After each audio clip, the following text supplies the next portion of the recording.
Howdy folks, I am a little sore. I have been doing flooring. I think I still got stuff in my hair here for the last 4 hours. It's a nice looking floor, but man, does it hurt the knees being down for 4 hours on my knees. Alright, well, we've got a medium puzzle today. Let's get going with our medium puzzles. So with our medium, sometimes we need a pencil mark, sometimes we don't. We can try without. We've got a lot of pairs, and again, I love the symmetry. This got to be computer generated. See the 3 and the 3? It's like circular symmetry. This cube here mirrors this cube in a rotational way. This one rotates this one, this one, this one. So it's kind of fun. It's kind of fun in my brain. I like looking at it there. So I'm looking for pairs that result in a solution here, and I'm noticing right off the top of my head these 5s and these 2s and these 7s all help us here in this cube here. For instance, on the 7s here, we've got a left column, we've got a center column, and then we got the 7 through the bottom. So this is the only one left for our 7. To follow, well, let's stick with the pairs. Let's stick with the pairs. We got the 5, we got the 5, and we've got the 5 through the center, so we know this one is our 5. So we do know where the 7 is over here. We know where the 5 is over here. We have a 2 down the left. We have a 2 through the center. So we have a 2 over here. Okay, now with the 5 through the middle and the 5 across the top, this one here is the only spot left for the 5. We have a 7 in the top. We have a 7 in the bottom. We have a 7 through the center. So here's the only spot left for a 7. 8 and 7, 7, 7, 7, 7, 7. This bottom central cube is the only one that doesn't have a 7. So we have a 7 through the middle, 7 through the bottom, 7 through the left. There are all of our 7s. Okay, alright. Let's see what else we have pairwise.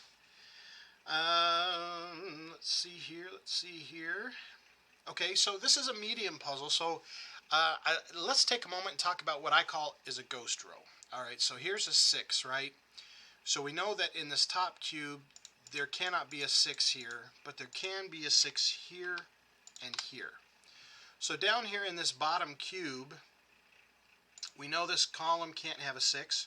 We know this row can't have a 6, and this row can't have a 6.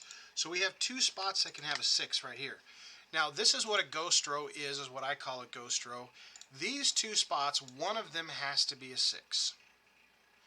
Whichever one is a 6, that's going to complete the 6 for this column, which tells me this cannot be a 6 just because these 2 are going to, one of them has to be a 6. So I just call that a ghost row or a ghost column, that you can't have a 6 anywhere else in this column because it has to be one of these 2. So we can take this one out, and that gives us this one here. So ghost rows are very important, and then there's like a double a lock. If we had like a 9 or a 9, let's say we had a 9 here and we didn't have it there, then these 2 would have to be a 6 and a 9, and they couldn't be any other numbers. That means the other 3 remaining numbers have to be here. Double eliminations are great. If we run into one, I'll point that out. But I did want to point out ghost rows. Ghost rows, this is a good way to learn ghost rows with just some basic pencil marks. Mediums are great ones to learn than pencil marks. Again, I don't recommend putting too many pencil marks in. Only if there's 2 spots in each cube, row, or column would I put the pencil mark. I had a neighbor that would pencil every single possibility for every single square before he would even start the game, and it would just overload him. By the end of the day, his paper was shredded from erasing and marking and erasing. You couldn't tell which numbers were there and which numbers weren't. Okay, so let's see what else other pairs. Okay, so here's a great example for double elimination. You see these 8s and these 2s? 8 across the top, 8 across the middle. So we know one of these 2 is an 8. Oop, right there. And then we have a 2 across the middle and a 2 across the top. So 2 has to be right here as well. Okay, so this is called a double elimination. Here in this cube, these 2 squares cannot be used for any other numbers because they have to be a 2 or an 8. They have to be, which means they're full, even though we don't know exactly which number they are. But they cannot be anything else. They have to be a 2 or an 8. So when I'm looking at my 5s, let's see, what other numbers do we need to have up here?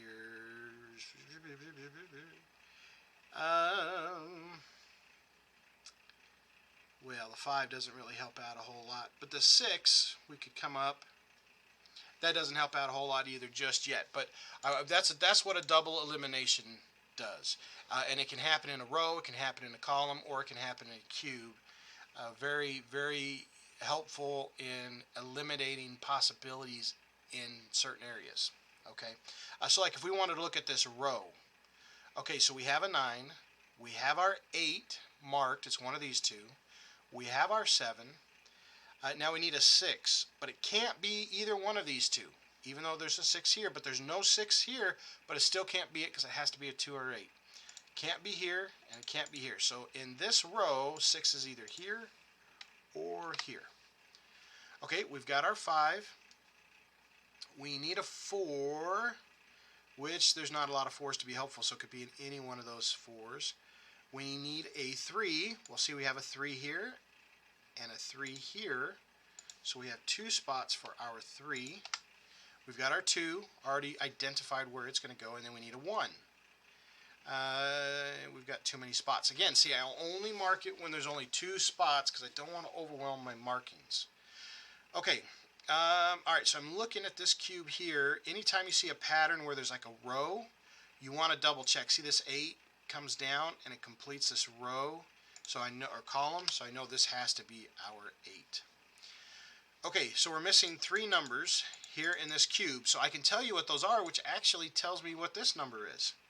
So in this cube up here, we need a 1. Well, it can't be here, so we have a 1 here, here. We have a 2, we have a 3. We need a 4, but it can't be in the top, so it's in the middle or the bottom. 5, 6, 7, 8, and then we need a 9. Well, it's going to be in one of these, but I'm not sure which one it is. So what number are we missing? Looks like a 3. So you see the 3 here. Even though there's still some possibilities of where it could be, this column, there can't be any 3 here because of this 3, so this one has to be a 3. Okay? Alright, so that helps us a little bit with our 3's. Now with this 3 coming up, we have 3 down the right side.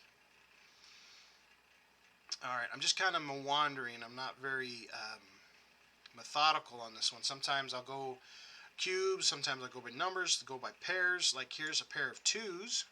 2 across the top, 2 through the middle. So I have 2 here.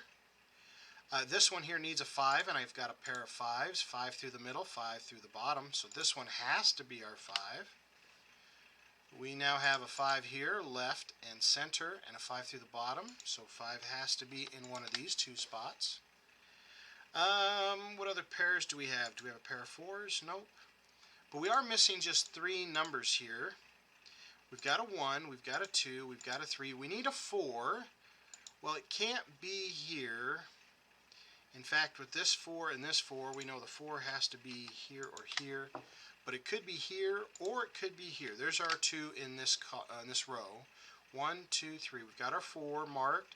5, 6, 7.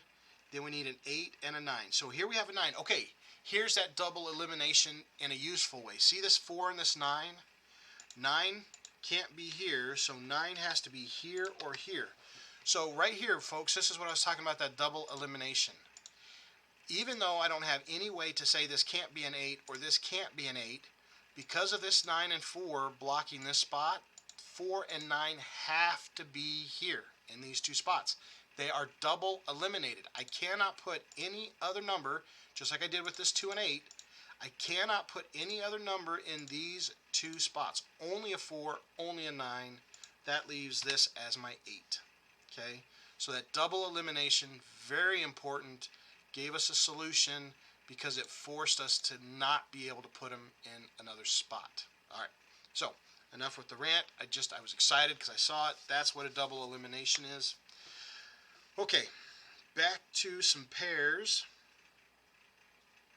Okay, so we have an 8 across the top, and we do have an 8 down the center. So our 8 goes here. We now have an 8 through the center here in this cube, and we have an 8 down the left side, so our 8 goes here to the right. Here in the center, we have an 8 down the left, an 8 up the right, and an 8 through the center, so we just have an 8 here. Okay, and we have two possibilities, just like our 8 up here. We have an 8 through the middle, 8 through the top, 8 through the center. Okay, and there's a crisscross elimination. If we run into that one, I'll point that one out as well. But I have other games where I point out that particular method for solution as well. Okay, now you know what? I'm looking at this row. Remember how we marked the 4 here? Well, that ghost row, see these 3 right here? By either a ghost row or because of this 4 here, it can't be in any one of these 3. It means this one has to be our 4. See where this 4 is at? Can't have a 4 in any one of those. So to have a 4 in this column, row, it'd have to be here. So let me go ahead and clean my pencil marks up. Keep it nice and tidy. And then the other number that I'm missing is my 9. So let me go ahead and put that in there now. Now I don't have to put it for very long because see here in these 3, when you have a single row, I can tell you what all 3 of those numbers are going to be, right? So we've got a 1, we need a 2. So we have a 2 in the center, we have a 2 in the right, so this is going to be our 2. We have a 3, we need a 4. Well, we have a 4 here in the center, so here's going to be our 4. 5, 6, 7, 8, and we need a 9.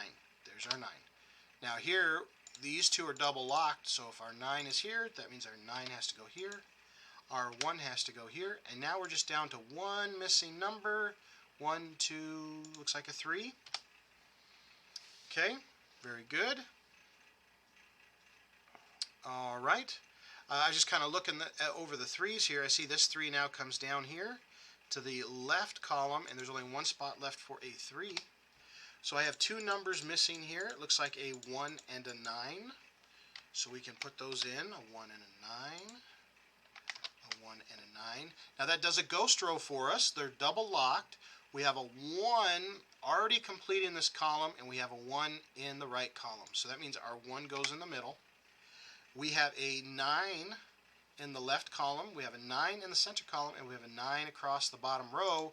Now this 5 and 9 are now also double locked. Right here, these 2 squares cannot be anything else other than a 5 and 9.